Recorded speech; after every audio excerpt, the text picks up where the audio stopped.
Yeah, P-A-N, pan, means all, and dura means gifts. So that story means if you open this box, you're going to get all the gifts, right? Pandora, right? Well, the trouble, of course, is that some of the gifts are good, some of them you don't like, right? So you're going to get good and evil as a result of this. Well, if you bite the fruit of this tree and you imbibe the knowledge of good and evil, right? What happens to you, right? So, of course, Augustine interprets this story as a metaphor, right? Prior to our knowing good and evil, we didn't know good and evil, right? And Mark Twain does a great job. I mentioned Mark Twain's Eve's Diary. Hope some of you read it, because it's hilarious. But in that book, of course, he deals with this very thing, and it's kind of hilarious because according to Mark Twain and his Eve's Diary, they never actually bite the fruit, and that's why we still don't know the difference between good and evil. It's just hilarious. But Augustine is more serious, and he interprets it as clearly that prior to eating the fruit, mankind didn't know the difference between good and evil. In other words, we were just like the other animals. I think about this a lot, with my St. Bernard, because she's pretty smart. And so when I'm looking at my St. Bernard and I'm, thinking, is she behaving? Does she know that this is wrong? Is she deliberately being evil? Or is she always good? She's always good, actually, right? She's if she's barking and the neighbors are upset because she's barking, it's usually because the neighbors are doing something that deserves barking at. So she's actually doing her job. She's pretty good. So, do animals do evil? What do you think? Do animals do evil?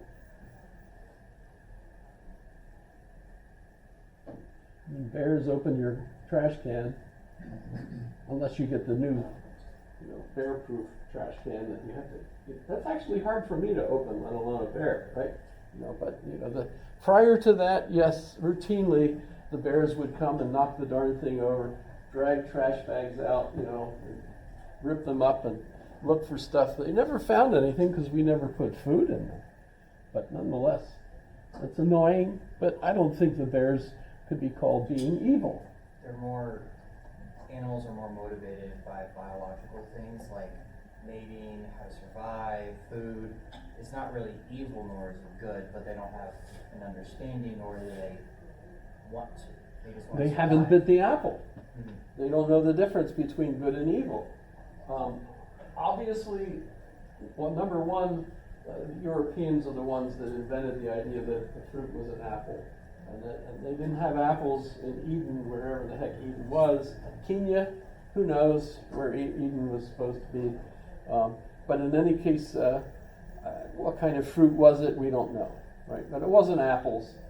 But Europeans, in thinking about it, always picture it as, an apple kind of thing. But then they put on a fig leaf, so they probably have fig trees, which would be a different kind of fruit. But it's a metaphor anyway, right? What really is happening here is that at some point mankind became aware of what was good and what was evil. And that's the fall. Being aware of good and evil introduces evil into the world, not because anything in the world is evil, but because it appears to be evil to us. It's our perspective that makes something evil. We like this is good. We don't like this, so that is evil, right? So this is Augustine's approach to this, right? God hasn't created any evil in the world. What introduces evil into the world is our fall, and it's because we become aware of the things that we like and the things that we don't like. And it's even a little more complex issue than that. Because first off, we have free will. And by the way, that's my quiz question for today. Do we have free will? I think. Isn't that my quiz question for today? Yeah. Do we have free will? What do you think? Do you have free will, Nick? You don't have to answer that. There's, oh gosh, now I'm not going to be able to remember it because I didn't think of it ahead of time. But I just read this recently.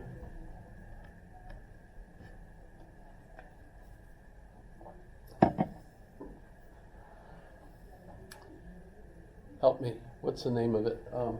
Determined is the name of the book. So let's go from that.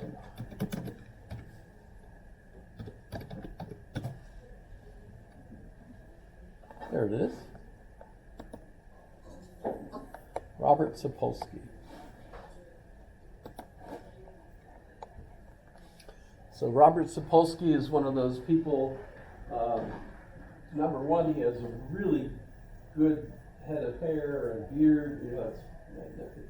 I should show you what he looks like. Let's find Robert.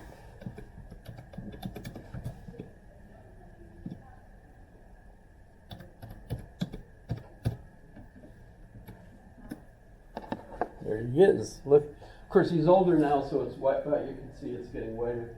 But man, what a head of hair. He was one of those that studied primates, so he lived in with the chimpanzees and the other type primates and studied them, and then gave wonderful lectures, I think at Stanford, on the nature of their brains. And of course, it's pretty much anybody does when they study creatures, they eventually begin thinking, aha, humans are just like them. I guess one of the, E.O. Wilson, for example, was the ant guy. He studied ants, and then he ended up thinking, aha, humans are just like ants. I don't know what it is about science that you get really good science, and then you all of a sudden become a philosopher, as he did. But Sapolsky argues in this book that modern science tells us that everything we do is totally determined by preceding events, and we don't have any free will whatsoever. It's an illusion. In fact, it kind of, our consciousness is kind of riding along, watching what we're doing, and after we do whatever it is we do, we think we decided to do that. But actually, we didn't have any choice. Everything happens because of cause and effect relationships. I think a much better approach is that of Daniel Dennett.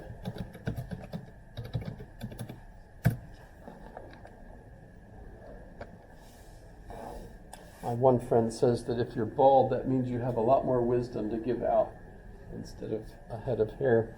But Daniel Dennett has a book that's Freedom Evolves.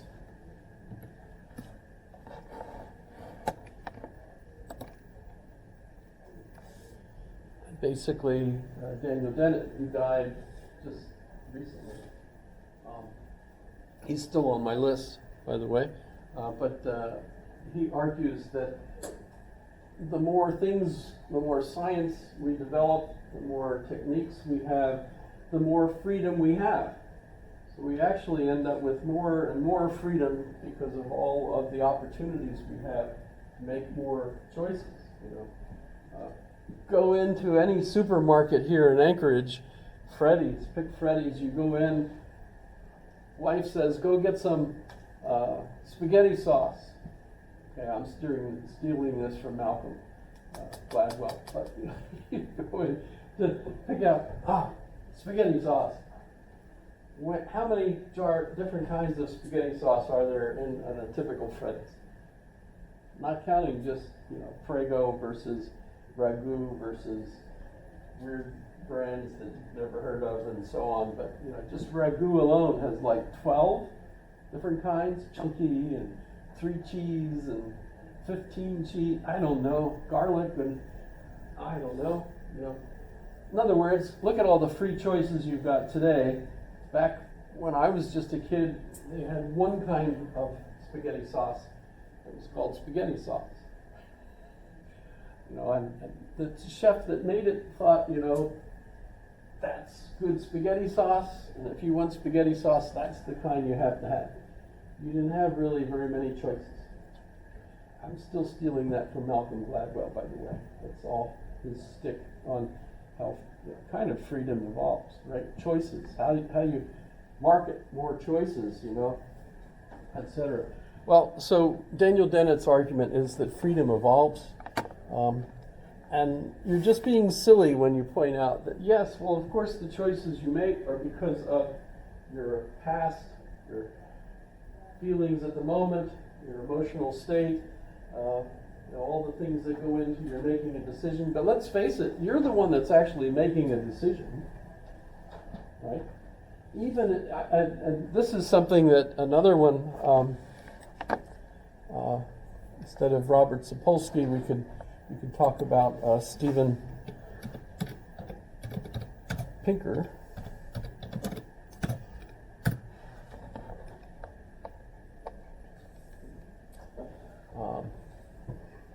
How the Mind Works. They're actually kind of older books.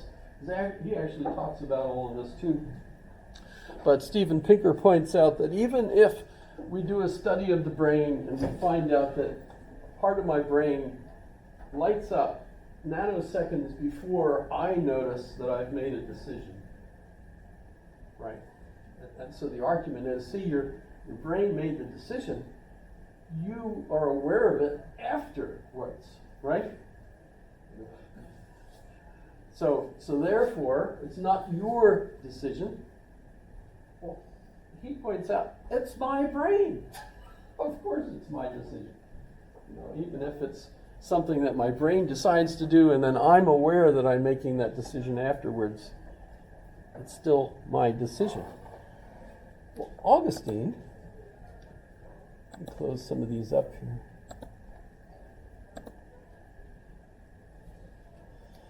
Augustine deals with the problem by talking about the nature of time.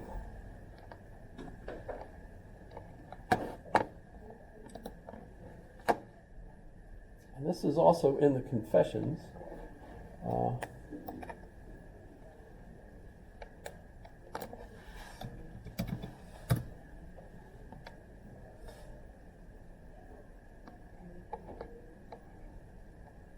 Uh-oh, do we want to do that?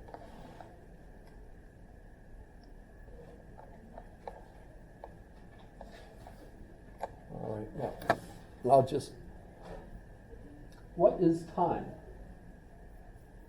He says, whenever we're talking about time, we know that this afternoon is, it's afternoon already, right? How long has this class been? We know it's an hour and 15 minutes, right? Is it a long time for someone? If you're bored to death, it's probably dragging on like crazy. If it's, absolutely, on the edge of your seat, it's probably going to be so short you can't believe it, right? So we have a different sense of how long something is, but we know when we're talking about time, when we have a long time, a short time, years from now, right? We know all this stuff. So Aquinas, or rather Augustine says, well, what do we mean? What is time? What is it? If we try to hold on to it, when I count to 3, everybody grab on to the moment and keep it from sliding. Okay, well, that won't work, right? It keeps on slipping into the future. And now I'm quoting a song, right? But you get the idea. Time just keeps on moving. So what is now? Augustine says that when we're thinking about the past, we're talking about our present memory of the past. When we're talking about the future, we're talking about our present anticipation of the future. And of course, right now doesn't actually stay now, right? It keeps on moving. So time for us is incredibly difficult to figure out.